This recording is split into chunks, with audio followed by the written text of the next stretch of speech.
सीरा और पीटर की बात सुनकर राघव समझ गया कि दादी ने उन्हें पूरी तरह से अपने डर के जाल में फंसा लिया था। राघव ने इस वक्त उन दोनों की बात मानना ही सही समझा। वहीं दूसरी तरफ दादी आज पूरा मन बनाकर आई थी कि वो वसीयत के पेपर्स लेकर ही जाएंगी। वो मन ही मन खुद से मुस्कुराते हुए कहने लगी, ये तान्या आजकल बहुत मुंह चलाने लगी है। थोड़ी सी कंपनी क्या चल गई है, इसका दिमाग ही खराब हो गया है। मेरे सामने खड़े होकर मुझसे जबान लड़ा रही है। मेरे बच्चों ने आज तक मुझसे ऊंची आवाज में बात नहीं की और एक कल की लड़की मुझसे सवाल जवाब कर रही है। कोई बात नहीं, आज जितना बोलना है बोल लो, फिर कभी इतना बोलने का मौका नहीं मिलेगा। इनकी जबान पर ताले मैं ही लगवाऊंगी। आसमान में उड़ने वाले परिंदों को वापस जमीन पर ही आना पड़ता है। शान और जोसेफ सोफे पर बैठकर सीरा और राघव की बात खत्म होने का इंतजार कर रहे थे। जोसेफ नजरें घुमाकर पूरे घर को देख रहा था। उसे वहां बैठकर बिल्कुल भी अच्छा नहीं लग रहा था। वो अब पूरी तरह से परेशान हो चुका था। तभी शान ने जोसेफ के पास आकर धीमी आवाज में कहा, डैड, हम यहां बैठकर टाइम वेस्ट कर रहे हैं। हमें इतने महंगे महंगे गिफ्ट्स और ये कारें देने की भी कोई जरूरत नहीं थी। बिना वजह हमने इतना खर्चा कर दिया है। तान्या और राघव की हैसियत नहीं है कि वो इतनी महंगी कारों में घूमे। मुझे तो ये बात सोच सोच कर ही बहुत गुस्सा आ रहा है। तुम ठीक कह रहे हो, मैं खुद यहां पर एक और पल नहीं बैठना चाहता। मेरा दम अब घुट रहा है इस घर की दीवारों को देखकर, लेकिन हमारे पास इसके सिवा कोई रास्ता नहीं है। मॉम हमें लाई है तो कुछ सोच समझ कर ही लाई होंगी। जोसेफ ने घर की दीवारों को देखकर कहा और इतना कहकर उसने शान की आंखों में देखकर कहा, बस थोड़ी देर और वेट कर लो। क्या पता इन सब की अकल ठिकाने आ जाए। बस कुछ देर और रुक जाओ। अपने डैड की बात सुनकर शान ने हल्की मुस्कान के साथ कहा, ठीक है डैड, आप कह रहे हो तो थोड़ी देर और वेट कर लेते हैं, लेकिन आप एक बार दादी से भी बात कर लो। जोसेफ और शान की बात सुनकर दादी भी उनके पास आकर बैठ गई। तभी जोसेफ ने धीमी आवाज में कहा, मॉम, कब तक आएंगे ये लोग बात करके? पीटर राघव को समझाने गया है कि। जोसेफ के इतना कहते ही उसे सामने से पीटर और राघव आते हुए दिखाई दिए।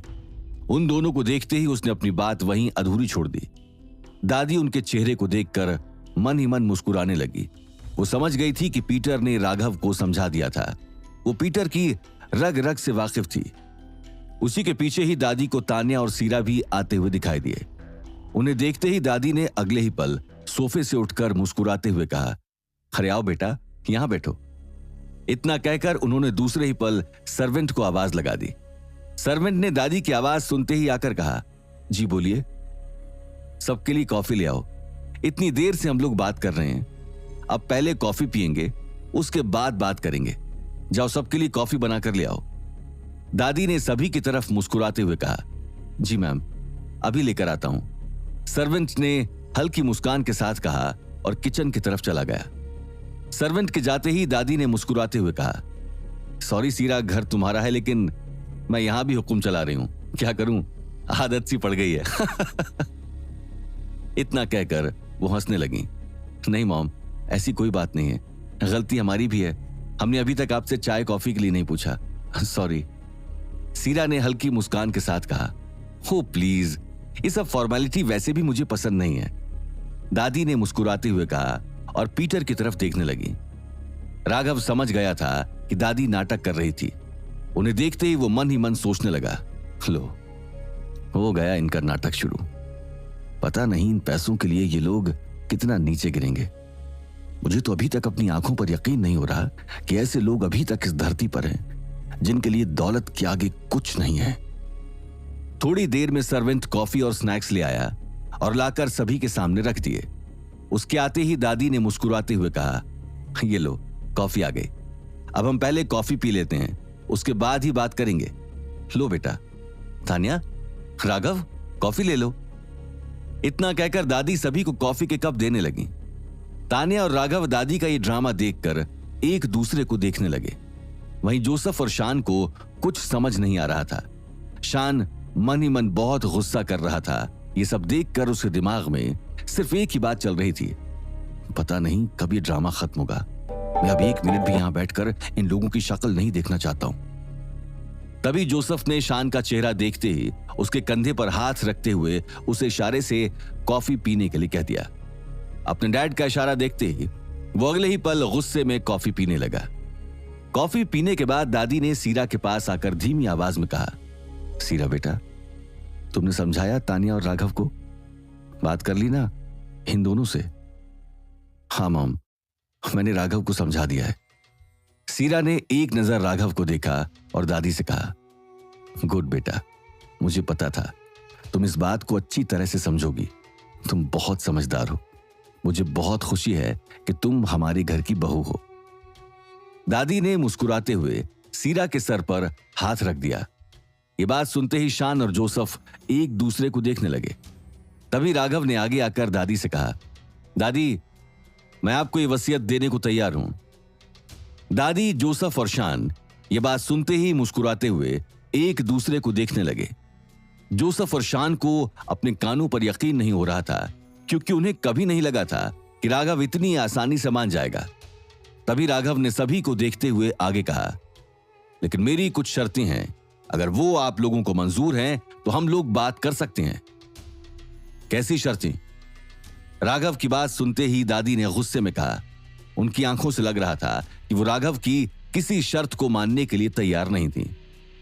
राघव ने एक नजर दादी की आंखों में देखा और उनके पास आकर धीमी आवाज में कहा, दादी, ये बात आप भूलना मत कि इस वसीयत की सच्चाई सिर्फ आपको और मुझे ही पता है, तो कोई होशियारी करने की सोचना भी मत, नहीं तो मैं खुद ये सच्चाई सबको बताऊंगा।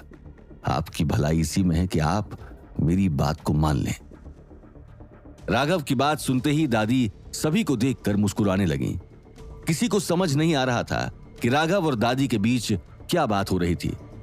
तभी दादी ने मुस्कुराते हुए कहा, बताओ बेटा, क्या शर्तें तुम्हारी? मेरे हाथों में जो भी होगा मैं खुशी खुशी करूंगी। दादी की बात सुनते ही राघव अगले ही पल समझ गया था कि अब दादी वही करेगी जो वो बोलेगा। तभी राघव ने एक नजर तानिया को देखा और दादी से कहा, यह वसीयत मैं तभी दूंगा जब तक आप ये विश्वास नहीं दिलाती कि आप पूरी तरह से हमारे परिवार का पीछा छोड़ देंगे। आप लोग दोबारा इस घर की तरफ झांकेंगे भी नहीं। राघव की बात सुनकर जोसेफ ने मन ही मन मुस्कुराते हुए कहा, यह तो ऐसे कह रहा है जैसे हम लोग इस घर में आने के लिए मरे जा रहे हैं, इन लोगों से बात करने के लिए तड़प रहे हैं। तभी राघव ने दादी की आंखों में देखकर अपनी बात पर जोर देते हुए आगे कहा, और इस वसीयत का 10% अभी भी तानिया को मिलेगा। अगर ये सब आपको मंजूर है तो मैं आपको वसीयत दे देता हूं। ये बात सुनते ही दादी गुस्से में राघव को देखने लगी। वो कुछ कहने के लिए आगे बढ़ी, लेकिन अगले ही पल उन्हें राघव की कही हुई बात याद आ गई। वसीयत का सच अब राघव को भी पता था। यह बात दिमाग में आते ही उन्होंने कुछ बोलना सही नहीं समझा। तभी सीरा ने आगे आकर राघव को समझाया, राघव बेटा, छोड़ो ना ये सब, हम लोग क्या करेंगे इस वसीयत के पैसों का? मॉम, मैंने आपकी बात मानी है, अब आप भी मेरी बात मानिए। मेरे ऊपर यकीन कीजिए, मैं जो भी कर रहा हूं बहुत सोच समझ कर रहा हूं। राघव ने सीरा की आंखों में देखकर समझाते हुए कहा। वहीं राघव की बात सुनते ही जोसेफ ने दादी के पास आकर धीमी आवाज में कहा, मॉम, मैंने कहा था इस आदमी के साथ बात करने से कुछ नहीं होगा। ये ढीठ है, ये प्यार की भाषा नहीं समझेगा। अब इससे मैं बात करता हूं। इतना कहकर वो गुस्से में राघव की तरफ जाने लगा। तभी दादी ने उसे रोककर गुस्से में कहा, रुको जोसेफ, अभी कुछ करने की जरूरत नहीं है। कि ये कराए खेल को मत बिगाड़ो, मुझे बात करने दो। मॉम, मेरी समझ में नहीं आ रहा, आप क्यों इन लोगों के सामने झुक रही हो? जोसेफ ने एक नजर गुस्से में राघव को देखा और दादी से कहा। जोसेफ की बात सुनकर दादी मन ही मन कहने लगी, मैं सिर्फ इसलिए झुक रही हूं क्योंकि यह आदमी वो बात जानता है जो मैंने इतने सालों से राज रखी है, और मैं नहीं चाहती कि वो बात तानिया को कभी पता चले। क्या हुआ मॉम? हाँ बोलिए, मैं अभी के अभी इससे वसीयत ले लेता हूं। जोसेफ ने दादी के कंधे पर हाथ रखते हुए गुस्से में कहा। यह कहते हुए उसकी आंखें गुस्से में लाल हो गई थी। तभी दादी ने जोसेफ की आंखों में आंखें डालकर कहा, तुम कुछ नहीं बोलोगे। अपने गुस्से के चक्कर में बनी बनाई बात को मत बिगाड़ो, प्लीज अभी चुप रहो, मुझे बात करने दो। और अगर बोलना ही है तो जो भी बोलना वो सोच समझ कर ही बोलना। ठीक है, फिर इस आदमी से आप ही बात करो, जोसेफ ने गुस्से में कहा और अगले ही पल साइड में जाकर खड़ा हो गया। वहीं दूसरी तरफ राघव दादी और जोसेफ को बात करते हुए मन ही मन यही सोच रहा था, लगता है इनके सब्र का बांध टूट गया है। आखिर कितनी देर अच्छे बनने का नाटक कर सकते थे, ये तो होना ही था। तभी तान्या ने राघव के पास आकर कहा, राघव, हम लोग जो कर रहे हैं ठीक तो कर रहे हैं ना? कहीं बात आगे ना बढ़ जाए। ऐसा कुछ नहीं होगा, ट्रस्ट मी तान्या, ये लोग कुछ नहीं कर सकते। राघव ने तान्या की आंखों में देखकर प्यार से कहा। जोसेफ से बात करके दादी कुछ सोचने लगी और अगले ही पल उन्होंने राघव के पास आकर मुस्कुराते हुए कहा, राघव, मुझे मंजूर है तुम्हारी सारी शर्तें।